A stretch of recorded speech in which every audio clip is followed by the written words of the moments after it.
Hi, everybody. It's Heather with Reflecting Inward Life Coaching. This morning, I was thinking about what I wanted to share in this weekly video to reach out with to you. And I've been thinking lately a lot about body image. And I think I've been thinking about this because there are a couple of things. So let me kind of fill you in with what has brought this about. Lately, I've been watching a lot of shows, TV, movies, and I've shared with you recently about how I was halfway through a movie made in Britain, and halfway through the movie, I thought, when are they going to introduce the leading lady? I mean, this other girl's been in here for quite a while, but they haven't introduced the leading lady yet, and it's like halfway over. What's going on? And it took me seconds to realize, oh, she is the leading lady. And I stopped and I thought, why did I assume that she hadn't been introduced yet? What was I was expecting? And what I was expecting was the American version of a leading lady. And the American version of a leading lady, in my mind, and what in the films I've been watching recently, have been basically extraordinarily thin. It used to be they were wider hipped, thin in the waist, and like the perfect hourglass. Now I've noticed that they're all just thin. That's it. Like they don't have to have the blossoming hips. They don't have to have the large bosom. They don't have to have the voluptuous butt cheeks. They just need to be skinny. And and if not, it's because they have an extraordinarily unique, amazing talent for humor or something unique that other actresses don't particularly have. And side note, I also noticed that all of the blondes, 99% of the blondes, are actually brunettes with their hair dye blonde.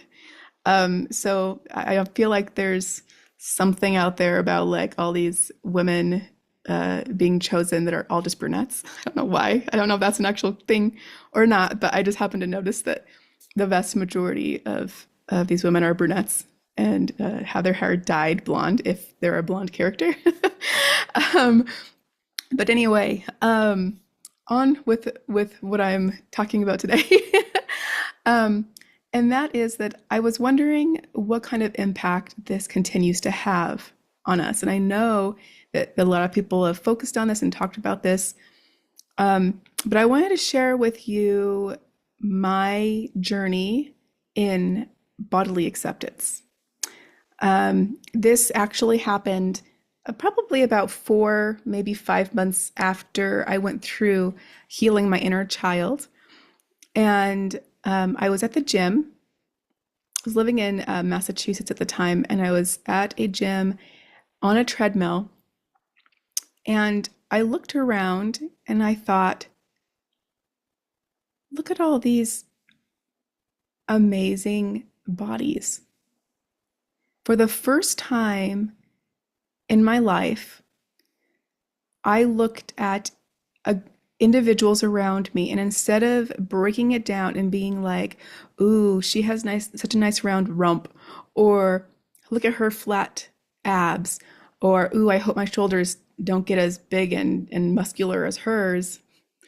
Um, Instead of comparing and competing in my mind, my body against theirs, or what I was lacking, I looked around and I was grateful that all these bodies were so different.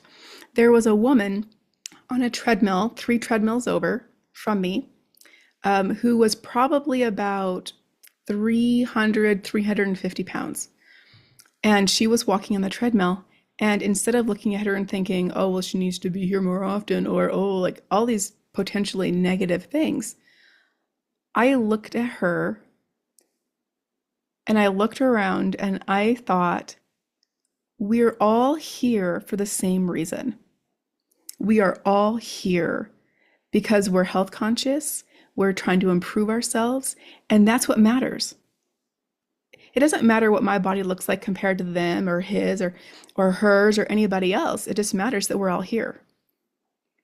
And from then on, I decided that I was going to take approach from two perspectives. One was I was going to take the time to be very grateful for my body and what my body does for me.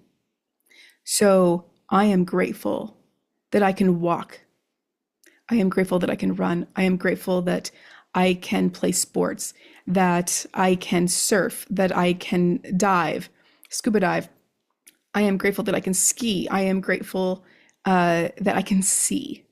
I am grateful that I can feed myself. I am grateful that I can turn my head and I look around at this beautiful world.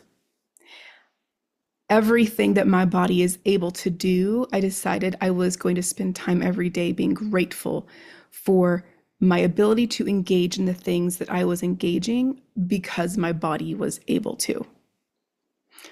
The next thing was I was going to start looking when I saw someone and my eyes immediately went to the parts of their body that I was the most insecure about with myself. So for me, that was their stomach area, their ab area, and their rear end.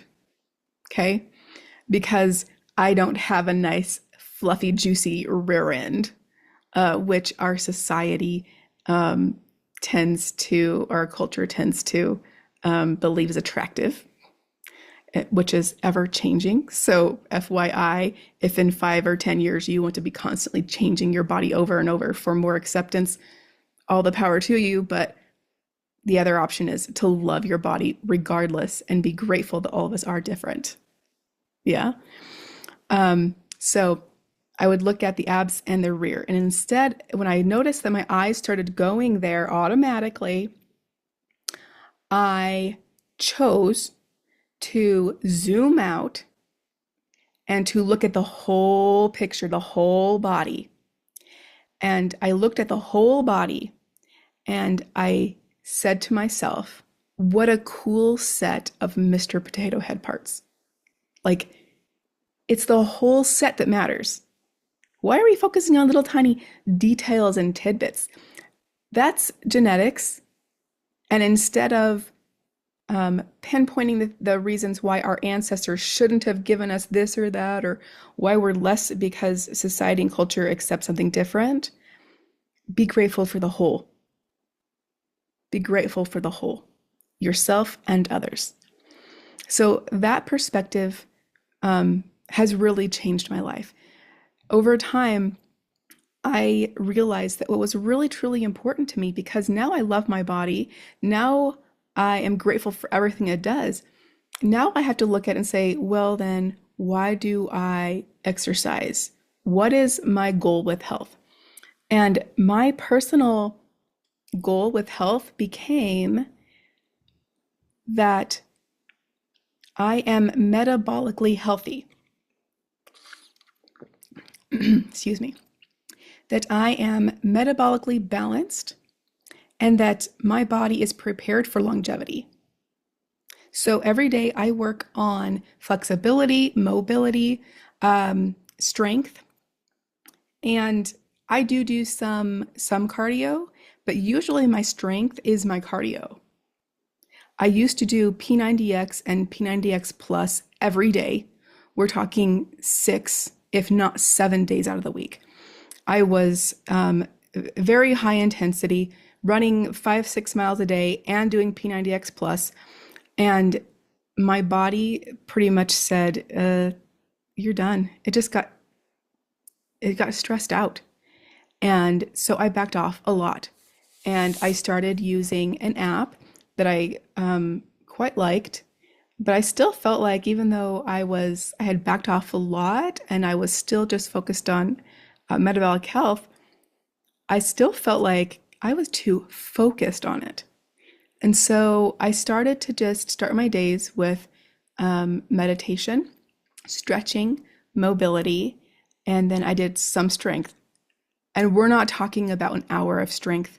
We're talking about maybe 20 minutes of strength, right? Doing 100 push-ups, on an 8-inch inclined surface. And I don't even do them all at the same time. I do 4 sets of 25 throughout the day. Yeah. So, what my point in sharing this is that we really need to be true to ourselves. We need to look inside ourselves, see what it is, what our insecurities are that are keeping us from loving ourselves, from being true to ourselves, and start taking the steps that we need to treat us ourselves the way we need to be treated. Because when we do, we actually, as I've noticed for myself, interestingly enough, we meet our goals. We meet our health goals, our weight goals, our look goals. They fall into place when we're not so stressed that we're trying to force them to happen. Right? So I hope that this has been helpful to you. I hope that there are some pieces that you can kind of pull out and give a try. Next time you see that person, focus on the part of the body that normally you would compare yourself to and long for or criticize or whatever. Zoom out, look at the whole, and be grateful for that person being the way that they are. Don't compare. Don't criticize yourself or them. Just be grateful that we're all so different. That we're all different and we need to be different. I think it's beautiful. It's beautiful that we are different. And when new children are made with a variety of different Mr. Potato Head parts, how awesome is that? How awesome that this new set of parts came from these other 2 sets of parts. Or maybe their ancestors' parts. What a beautiful thing. We don't need to be like other people. We don't need to look like other people. We just need to love the way that we are. And let me tell you, that is one of the most attractive things across the bar, no matter who you ask. One of the most attractive things is someone who genuinely and deeply loves who they are and loves others because they're not trying to compare themselves. They're not trying to compete. They're just trying to love and lift. So I hope you have a beautiful day. You are wonderful. You are loved. You are beautiful, beautiful, beautiful. You are. If you have any questions, comments, having any concerns, please share them with me. Email me, DM me. I'm here for you specifically. So if you're 14 through 25 years of age, one-on-one coaching is free. If you're over 25 years of age, because we're a nonprofit, we have cut the cost of one-on-one coaching for an hour and a half. So it's $100 per hour for one-on-one coaching if you're over 25. However, we have a hardship program. So if you're experiencing hardship and you're over the age of 25, we will work together on our first session to decide what it is that you can afford. And if it's only $20 for that hour, that's what it's going to be. Because your happiness, your ability to thrive, and reaching your fullest potential is the most important thing. It's more important than any money that we could accept and that you could possibly give. So please reach out if you have any questions or concerns. We're here for you. We love you. And we hope you have an absolutely beautiful day.